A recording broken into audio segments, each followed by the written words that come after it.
Now, local news about local people. This is Newslink Indiana. Hello and thanks for joining us on NewslinkIndiana.com. I'm Alyssa Ivinson. With Thanksgiving just hours away, many charities are working overtime to make sure everyone has a happy holiday and food on the table. Newslink Indiana's Colleen Borman shows us what's brought tears to the eyes of many volunteers. Keep your eyes watered, you know, Yeah. Tears flow freely. I'm crying right now. Not because they're sad, but because they are working hard and working around Kathleen Helton's favorite food, onions. These onions are strong. Helton is just one of hundreds of volunteers I didn't know what you ladies get me into. rolling up their sleeves to make this holiday season a fulfilling one. We have volunteers like here at St. Martin's allow us to come in here and do the onions. It makes us cry. Everyone helping here is preparing for the annual Community Thanksgiving Dinner, put on by Calvary Baptist Church in Gas City. This year they're expecting 6,000 people to go through the line to receive a free Thanksgiving meal. But it's not just for the elderly and disabled. It's for anyone who don't want to spend the holidays alone. But not all those people can make it to the dinner. Some meals will hit the road and bring Thanksgiving to many people's doorsteps. To go out into the community and deliver. We have drivers lined up outside. From slicing and dicing onions to cooking up veggies. As soon as that gets hot. Feeding thousands of people can take a while. They began preparing food back in September. But volunteers are willing to put in a little extra time to make sure nobody is left with an empty stomach. It's a time of Thanksgiving. It's a time of coming together and sharing the love of Christ. And if shedding a few tears means helping those in need, Helton is happy to do it. We just do it because it makes us feel good. In Marion, Colleen Borman, Newslink, Indiana. Volunteers range from elementary children to jail inmates and police. The free Thanksgiving dinner begins Thursday at 10 a.m. and lasts until the food is gone. Calvary Baptist isn't the only place offering free Thanksgiving dinners. In Delaware County, the Muncie Mission will have a service at 11:30 a.m. with a dinner following. Feed My Sheep will offer dinner and live entertainment at Central High School. Free transportation will be given by MITS. In Grant County, the Rescue Mission is forking out dinner around noon, and Wayne County Salvation Army will serve a free dinner starting at 4 p.m. Around the holidays, people think about family, food, and tradition, but thieves may be thinking about empty homes. Newslink Indiana's Amanda Decker shows us how you can protect yourself from theft this holiday season. Locking doors, turning out lights, natural habits before leaving home for a long time. But empty homes make easy targets for thieves around the holidays. Generally, what we find when that occurs, that the loss is more significant in that they have more time, less chance of being interrupted, and take more items. There are precautions you can take when you do leave.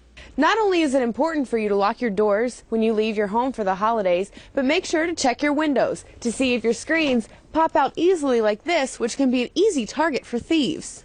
Take extra care to lock up the high dollar items, particularly things like electronics. For the holidays, I usually like to bring home my Xbox, my gaming systems, my games, certain movies that I know that mean something to me or that I enjoy. Residence halls on campus make students close their blinds to prevent people from seeing in. But homes and apartments are harder to monitor. Local law enforcement does what they can. It's important for people to take with them things that are just irreplaceable. In Muncie, Amanda Decker, Newslink, Indiana. And while you're locking your doors, here are some tips to avoid locking up your brakes on those slippery roads. The Delaware County Highway Department is warning drivers to slow down. Vehicle accidents happen more often with the first snowfall because drivers aren't used to the conditions. Bridges are the first to produce a layer of ice, so Highway Department crews are already working on those areas. It depends on how deep the snow gets and what the conditions do as to whether we put more trucks out. Right now we have 6 trucks out. Wednesday is one of the busiest travel days of the year, so build an extra time for your holiday travels. The new Xbox 360 hit stores earlier this week with long lines of excited gamers eager to get one of their own. But a group of Ball State students had a chance at a sneak peek, all in the name of research. The Center for Media Design wanted to get a few initial reactions to the game, how gamers responded to graphics, the look and feel of the device, as well as the gameplay itself, and the results didn't disappoint.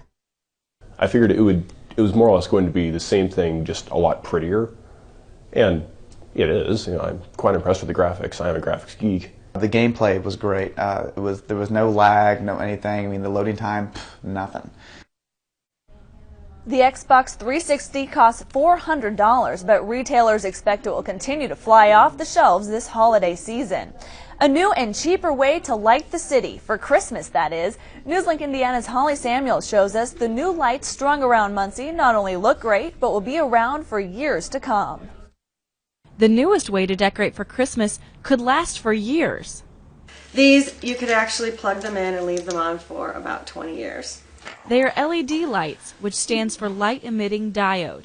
That's what causes the brilliant light and bright, pure colors. If you were able to break this off with a hammer, the diode inside here is actually blue.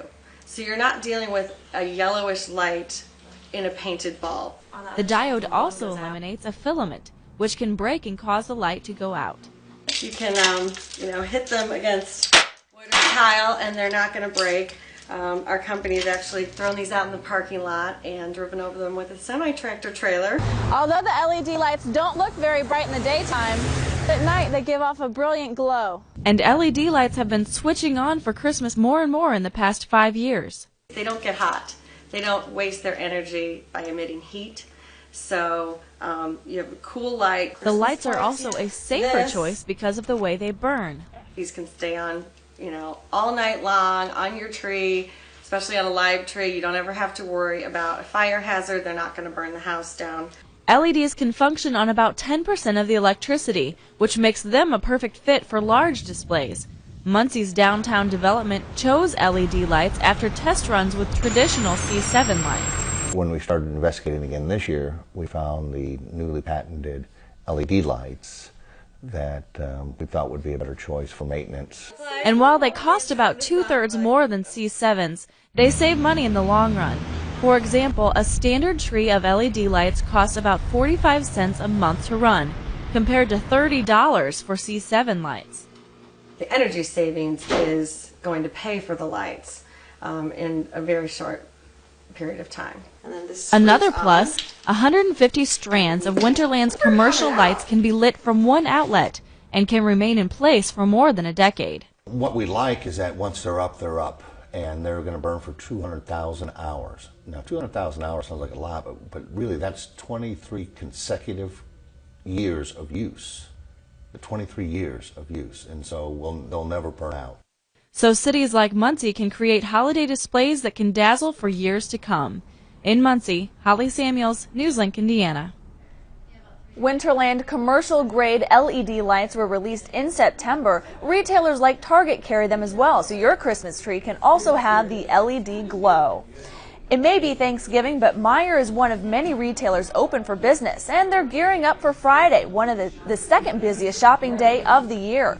Full staff will be on hand at the Muncie Meijer, and all checkout lanes will be open. The largest crowd of the day is expected for the early bird specials.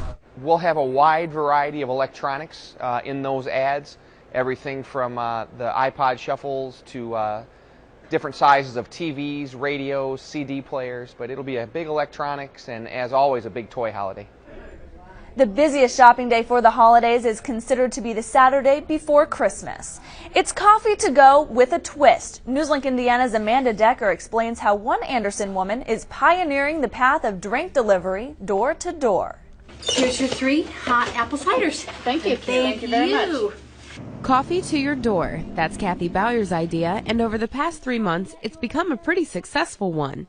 Kathy's Java to your door brings coffee right to the office.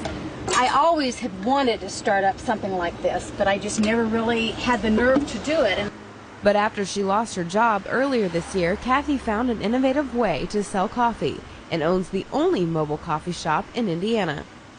And with Kathy's Java to your door, she delivers to more than 50 businesses each week. She makes the coffee right here out of the back of her van. And behind the back door of the minivan is an entire coffee shop designed by Kathy and her husband. And then we call this the cockpit of an airplane because this was the finished project, what it looked like.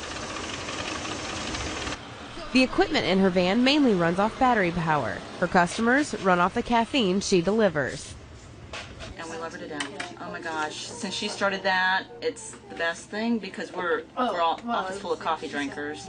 And most of her customers are regulars. Kathy comes to our building twice a week, Mondays and Wednesdays afternoons, first thing. Now she just calls ahead and we give her our order over the phone. This office building here, I just took an order via phone, and now I'm making the product, and then we're going to take it in. And the number of customers keeps growing. I'm guessing maybe 15 when I started, and then it's just grown and grown from there. And if it continues to grow, Kathy may just hire some help. But if the demand gets big enough, then sure. I wouldn't go as far as to get another van or anything like that right away, but maybe hire somebody part-time to help me. But for now, it's a one-woman job, and she's happy to do it. In Anderson, Amanda Decker, Newslink, Indiana. Anderson businesses can place orders with Kathy by telephone or email. And if you still don't have that holiday spirit, Me's Zoo in Parker City has got something to help you get a little seasonal sparkle. Newslink Indiana's Holly Samuels takes us on a tour of the Winter Wonderland, guaranteed to get even the Scroogiest of Scrooges ready for Christmas. Along a country road just south of Muncie, there's a Christmas treasure. People can drive by and see it and smile. Me's Zoo is transformed into a drive-through light display. White lights cover almost every surface of the zoo. But the lights have a special origin. The white lights glow in memory of former owner Max Oren. You really enjoyed seeing other people smile. Oren was diagnosed with cancer in 1986 and told he wouldn't see another Christmas. He proved doctors wrong, and when he came home from the hospital for Christmas, his friends celebrated. They bought all the white lights they could find in Muncie and in Indianapolis. The Christmas display at Me's Zoo started as a sign of hope from friends of the owners, but continues to bring that sign of hope to people from all over during the holiday season. Over the years, the light display has expanded to more than 160,000 lights. It's just grown in leaps and bounds from them. Max was always big on improvement and adding on and making things bigger and better. And continues to grow. We try to add one or two things every year if we can. Zoo owners say they're encouraged by the interaction they see between animals and visitors. Most of the animals like to interact. I think they like to feel special, they like to feel cared for, they like to be communicated with. Some animals don't like the lights. The only animals that I know that aren't in favor of it are the 3 bears. But most people are, as evidenced by the crowds each year. In Parker City, Holly Samuels, Newslink, Indiana. The zoo's display will open Thanksgiving evening. Times and directions can be found right here on our website. And now Sarah McKenna joins us with a look at our holiday forecast. And if we're going out to see those lights at Me's Zoo, are we going to have good temperatures or pretty cold? Well, it actually kind of depends on when you decide to go. If you're going to go on anytime this week, it's going to be cold. But going into next week, it could warm up, but you might have to see some rain. We'll take a look at that here later on. Right now, we can look at precision cast, and we see that there is going to be this front in our area, and that brings a lot of precipitation in with it. As that moves through our area, it's going to continue to leave the precipitation there, but that precipitation is in the form of snow. That lasts most of the day on Thursday. Friday, however, there's a high pressure system that comes through and clears out for a nice Friday. For tonight, however, rain and snows continue throughout the night. Our low is at 22 degrees. For our Thanksgiving, 7 a.m. is going to be our high temperature, 30 degrees. But from there, it's just going to get colder. As we can see, 20 degrees at noon, 17 by 7 p.m. that night. And snow is throughout the day, except for in the evening, it has a chance to move out of our area. For our winter weather driving, as we saw earlier, the bridges can freeze, and we need to allow a little bit of extra time for all of that. For our high temperatures throughout the area, for the people who are traveling, we can see that there's 55 in Denver, 38, 22 is the cold spot here in Indiana, 69 down in Dallas, 78 in Miami. For our 5-day forecast, we can see Thursday, Friday, Saturday, much of what we've been experiencing with the snow, colder temperatures, much what we expect for this time of the year. Sunday and Monday, however, there's this extreme warm-up, 45 degrees, 52 on Monday, and it even brings rain back into the forecast as opposed to the snow that we have been experiencing. Yeah, hard to believe we have snow, and now it's going to go back up into the 50s. Yeah, it just can't make up its mind. All right, so it's either a snow coat or a rain jacket, but either way, you got to have a coat. Something to protect you from the weather that's out there for sure. Okay, thank you, Sarah. One of Indiana's oldest art museums is making a name for itself. Newslink Indiana's Colleen Borman explains what makes this museum different from the rest. Derek Baker says art is a reflection of his own life. I've never known anything else.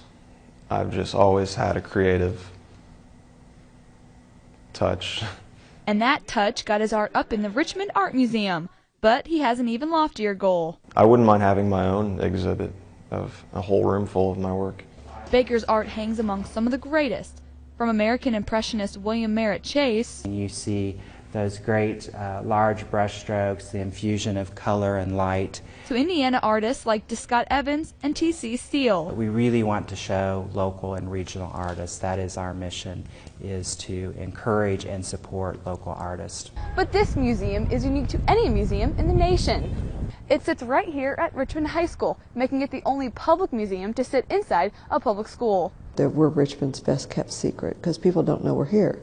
Executive Director Sean Dinworth has seen students walk through the museum for 9 years and says having an art museum in a high school just deepens the educational opportunity. It's important for us to reach them at an early age. But employee Jean Goen says some students don't take advantage of this opportunity, and she has seen interest in the arts dwindle in the past couple of years. The kids would come in here and you would see them sitting around sketching the doorways, the hallways.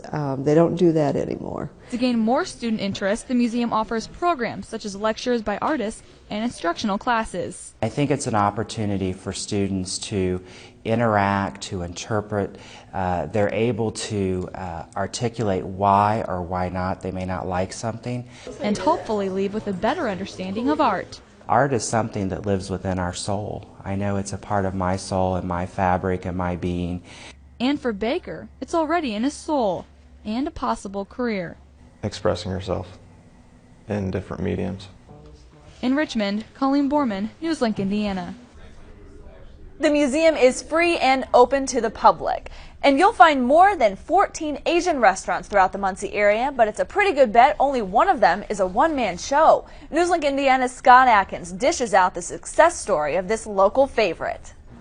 See, even though I have little Parmesan cheese too. 3 years ago, Chow Zhang found his recipe for success. Mixing spices into Chinese home-style cuisine isn't rocket science, and he knows that. But his master's degrees in physics and computer science could take him beyond the kitchen. Instead, Chow's inspiration is dishing out kindness, and in broken English, Chow says it's not the money that keeps his restaurant alive. Running business is always tough, but you do good, people like you, you can survive. Chow arrived in Muncie 19 years ago, looking for the American dream, but there were a few roadblocks along the way.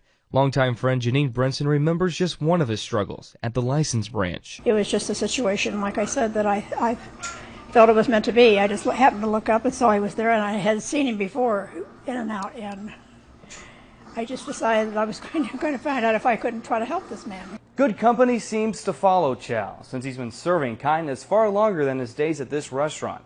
And it shows. Each first-time customer not only walks away with a full belly, but also a token of kindness. And I like to cook, because people come in and I serve them good food that they enjoy.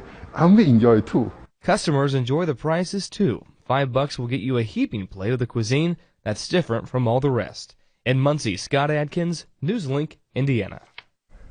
New York House will celebrate its 3rd anniversary this year.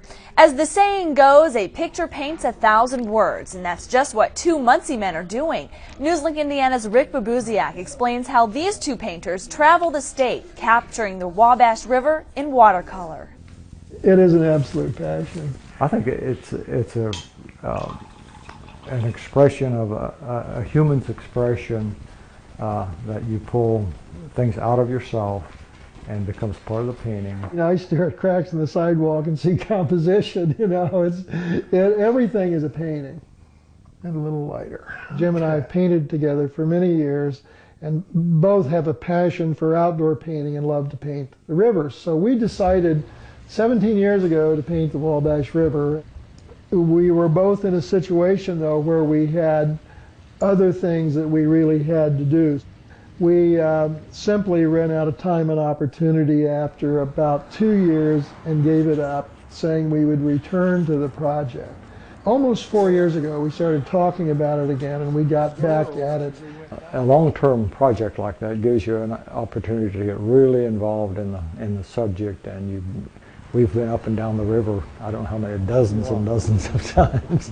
We gave ourselves a 2.5 year period to get it done, and it's actually, it will have taken 4.5 years to complete it. We like the contrast between the medias. He's using oils and pastels, and I have used just watercolors and some graphite drawings.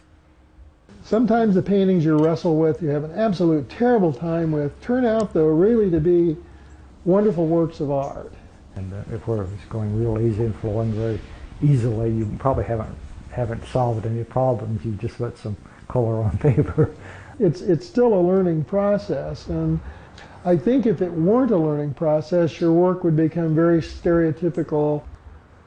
A painting is like taking notes. You can look at a painting you did 10 years ago, and it instantly brings back where you were, what you were doing, and how you were feeling. And, sometimes you were feeling great, sometimes you were. Essentially, I have to please myself. If I didn't, I guess my work wouldn't be my own. So that's what I'm especially liking about the painting. Their 64 paintings will be on display in the Indiana State Museum in Indianapolis, March 25th through June 25th. And that is Newslink Indiana. Thanks for joining us. And as always, you can find local news about local people 24 hours a day right here at newslinkindiana.com.